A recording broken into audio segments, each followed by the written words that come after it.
We visited Glacier Bay National Park Preserve last summer, but as we left Swanson Harbor, we decided that we wanted to return and learn a little bit more about the park. Glacier Bay is a homeland, a living laboratory, a national park, a designated wilderness, a biosphere reserve, and a World Heritage Site. We actually started this journey not exactly knowing where we were going to go or what we were going to do. We thought we were going to Dundas Bay, but as we got close to Glacier Bay, I don't know, all of a sudden I wanted to go.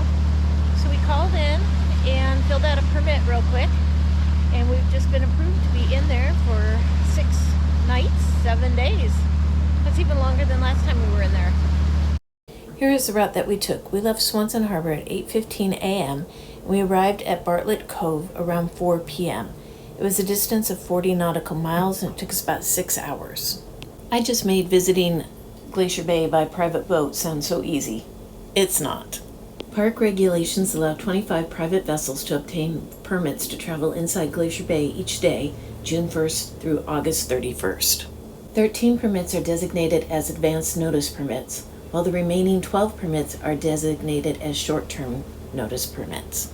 Advance notice permits may be issued to boaters 60 days in advance of the anticipated entry date. It smells so good out here. Short notice permits may be issued to boaters starting 48 hours in advance of the requested entry date. You may reserve up to 7 consecutive days, counting the first day of your permit, which is a 7-day, 6-night maximum. These permits are particularly difficult to obtain from June 20th through July 20th. All this information can be found on the National Park Service website.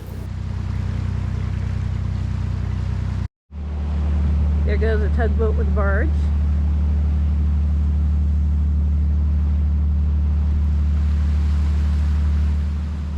Since this was a last-minute decision, we had to download the application form and email it off to the Park Service, all from the boat.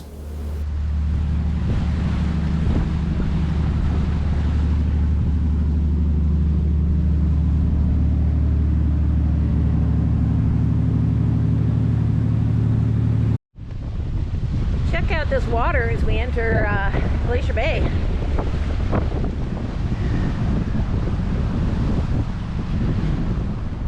We are just coming into Bartlett Cove right now. I see a couple whale spouts up there. Saw one over to the side as well. It's getting colder as we get closer to the glaciers. Between May 1st and September 30th, motorized vessels are required to notify Bartlett Cove before entering the bay. Entering the bay means crossing the imaginary line between Point Gustavus and Point Carolus, and again when crossing the imaginary line extending across Bartlett Cove from the fuel dock.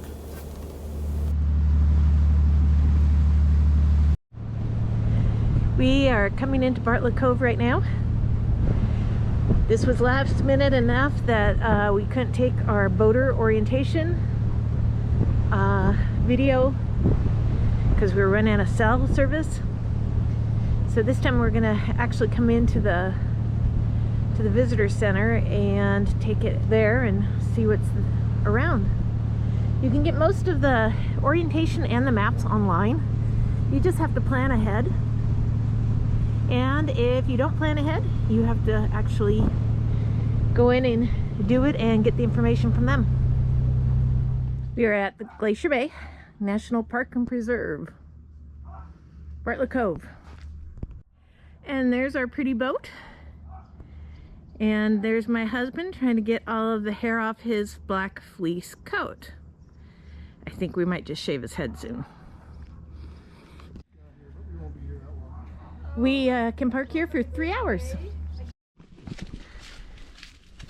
This is where we're going to go take our orientation. Between June 1st and August 31st, all boat operators operating in the bay are required to have confirmation of yearly boater orientation with the Visitor Information Station before activating a permit.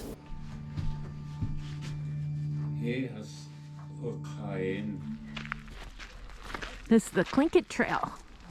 The ancestors of the Huna Tlingit occupied Glacier Bay long before the last glacier advance. This place was their home and was known as the edge of the glacier silt. Beginning around 1700, the long stationary glacier surged forward and overran their settlements. The clan survived at this time of extreme hardship by dispersing throughout the Icy Strait, Excursion Inlet, and the northern Chichagof Island areas. Eventually, the clan settled in the village that is now known as Huna.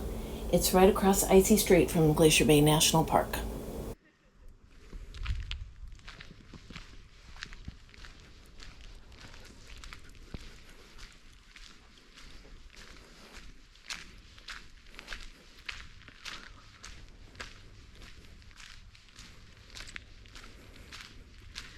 This was a whale that was hit and killed here in Glacier Bay. Poor whale, he probably thought it was safe.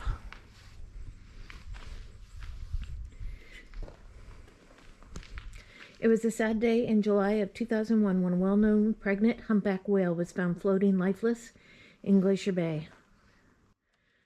She was 44 years old, 45 and a half feet, and weighed 35 tons. She was known as Snow for the white spots on the underside of her tail. A veterinary exam and eyewitness reports confirmed that a cruise ship had struck Snow, killing her instantly.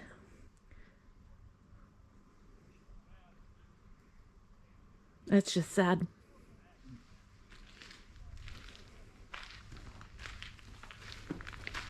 The blueberries are out.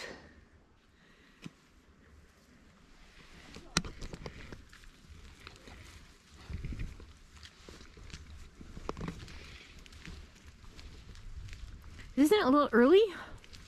Berry season is later in Alaska. While you'll find some berries in July, August is the prime season, and then the berries disappear in September.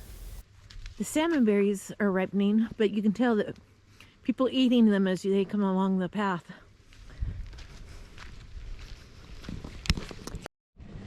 So here's the Glacier Bay Lodge. This is what Eric wanted to come see.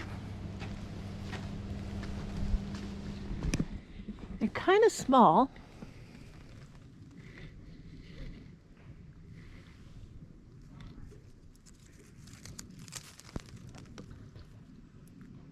But they're still good.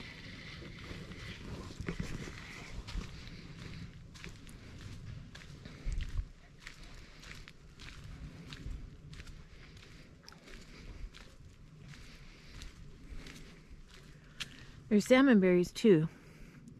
As you can tell, all the red ones are being eaten as they turn red. See, there's a couple missing there.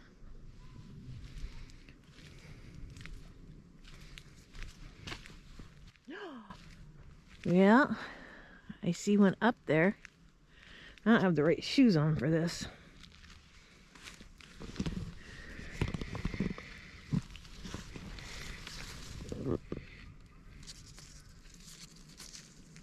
It's almost ripe. If I look at this side, it's good.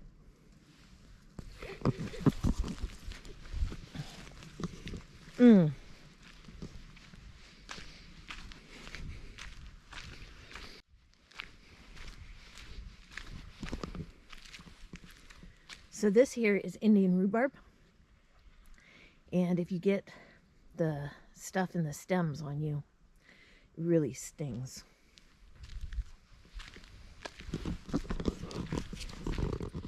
And there it is flowering.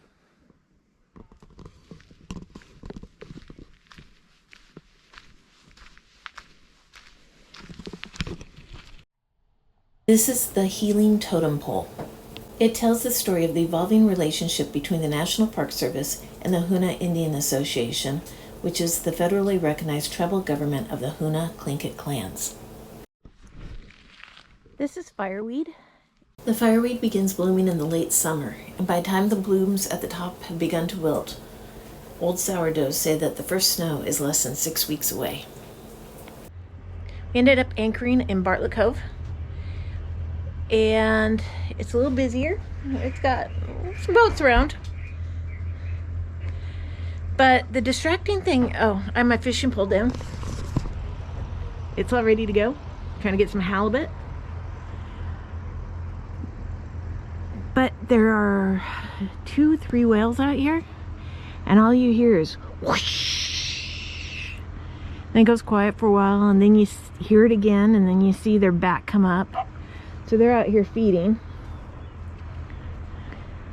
It's gonna be interesting. I'm actually gonna be excited to get somewhere where there's not so many people though.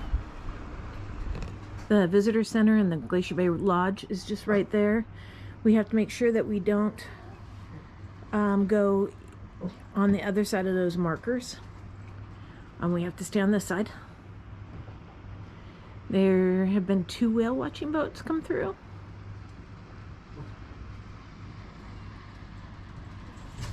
Should be an interesting night. No cell and no internet.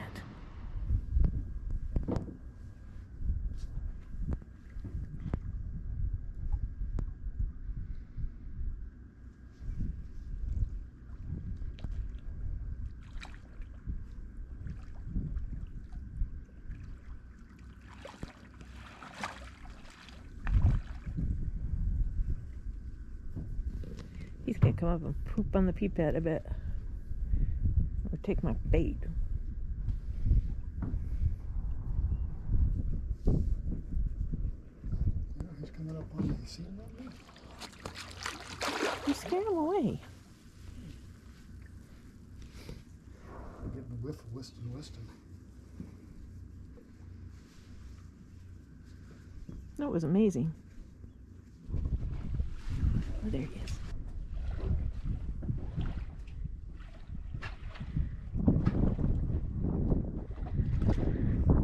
I've never seen a sea otter that close. This is why we keep track of distance. He could have easily grabbed her.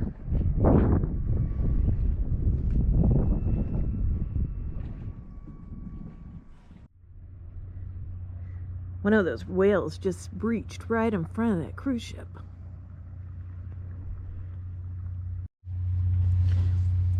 National Geographic Quest. I think we've seen this up Tracing Arm before.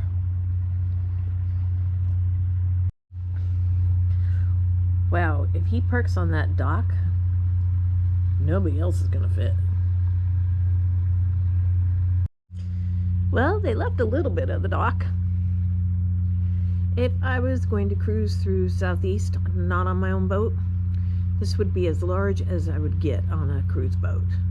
There's some smaller ones that get into some tighter areas, but this one at least gets into some places that the big, huge mega ships can't go.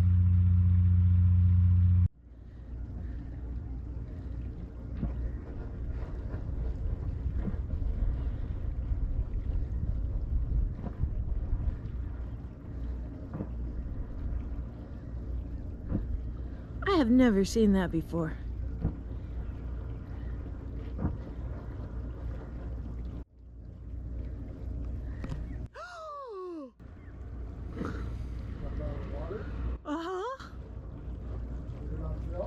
I think so. As you can hear from my excitement, and even a little of Eric's excitement, watching whales never gets old. They are just magnificent creatures. Whale waters in the area of Glacier Bay National Park that traditionally or temporarily have high numbers of feeding humpback whales create a need for extra caution and slower vessel speeds during the transit. Restrictions are put in place to protect both the whales and the boaters. We spent the night watching the whales, and the next day we took off into the park itself. Join us in the next episode for more of Glacier Bay National Park. Havaseas you next time.